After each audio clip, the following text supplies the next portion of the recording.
3 passos para você lidar com sua crença limitante. Em primeiro lugar, eu quero explicar o conceito do que é uma crença. Muitas pessoas acham que crença é fácil de substituir. Inclusive, muitas formações falam que é muito fácil, é só você substituir uma crença por outra. Será que é fácil assim?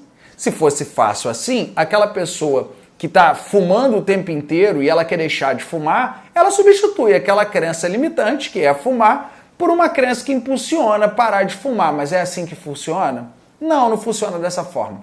Em primeiro lugar, eu quero explicar o que é uma crença e como é que ela se forma.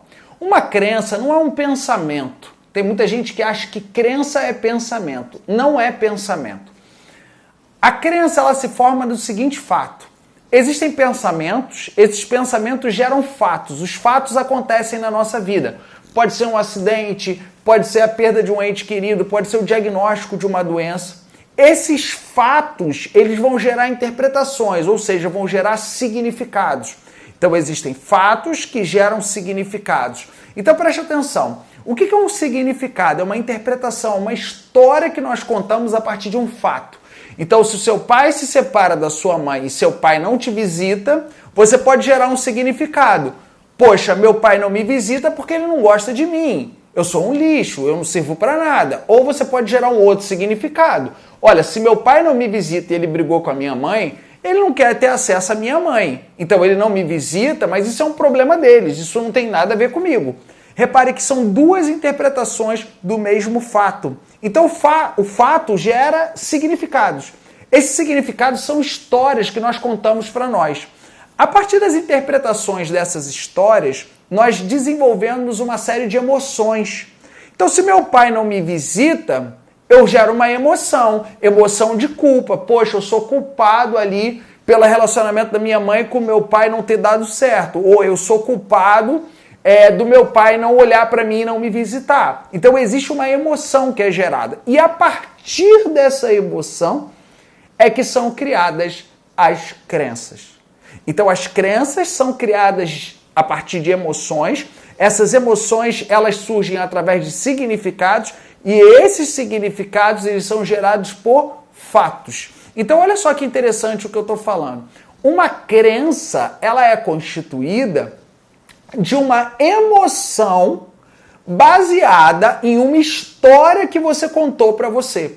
Ou seja, um significado. O que é um significado? É uma história. Você conta uma história e a partir dessa história você gera uma emoção. E aí vem uma crença limitante. Aí vem a crença limitante. Por exemplo, se o papai ele não me visita e se o papai ele não está ao meu lado, relacionamento afetivo não serve, não presta, porque nenhum homem presta. Papai não me visita, logo nenhum homem presta. Pronto, uma crença limitante. Então você instalou uma crença limitante a partir de uma emoção que foi gerada por um significado a partir de um fato. Quais são os 3 passos para lidar com essa crença limitante? Primeira coisa, quando você faz uma abordagem clínica com o cliente, primeira coisa é você identificar a crença. Entenda qual é a crença do cliente, coloque no papel. Por exemplo, quando o cliente está falando com a dificuldade que ele tem em relação a dinheiro, coloca no papel, olha, quais são os dois pontos positivos ou 2 coisas que você acredita sobre dinheiro boas e 2 coisas negativas ou 3 coisas negativas que você acredita sobre dinheiro.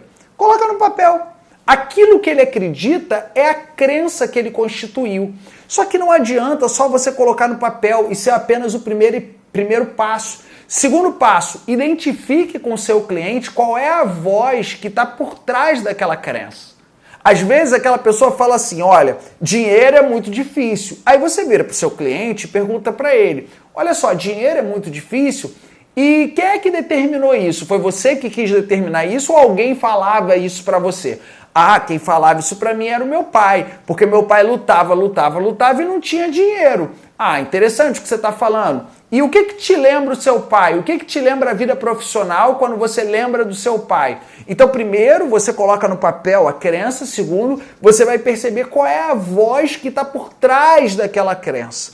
E aí vem o terceiro passo. Qual é a emoção que está por trás daquela crença e qual é a emoção que está por trás daquela voz? Porque atrás daquela voz do pai falando que a vida é uma luta, tem raiva, tem mágoa, tem culpa. E às vezes, aquela criança que na sua frente vai ser um adulto, mas por mais que você esteja falando com um adulto, ainda é uma criança que está trazendo aquela criança às vezes vai trazer o sacrifício, vai trazer a punição, porque as crianças, elas tendem a querer seguir os passos dos pais. Então, se o pai fala determinada coisa, aquela criança termina acreditando naquilo. E quando uma criança tende a acreditar, ela tende a levar isso para a vida adulta. E se essa crença ela não é ressignificada, ou seja, se a gente não trabalha a emoção que está por trás dessa crença, se a gente não trabalha o significado que está por trás dessa crença, essa crença vai continuar limitando a pessoa durante muitos anos. Então, resumindo, em primeiro lugar, escreva no papel aquela crença. Segunda coisa, descubra qual é a voz que está por trás. Terceiro, descubra qual é a emoção que está gerando aquela crença. E assim você pode ressignificar com o seu cliente aquela crença. Portanto, uma crença ela não vai ser substituída de uma hora para outra. Ela deve ser ressignificada num processo emocional de descoberta.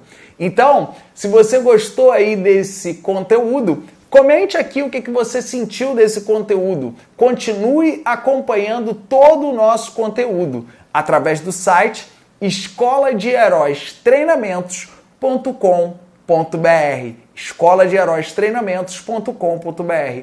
Eu sou Diogo Hudson, responsável pela Escola de Heróis, uma formação para terapeutas do novo milênio.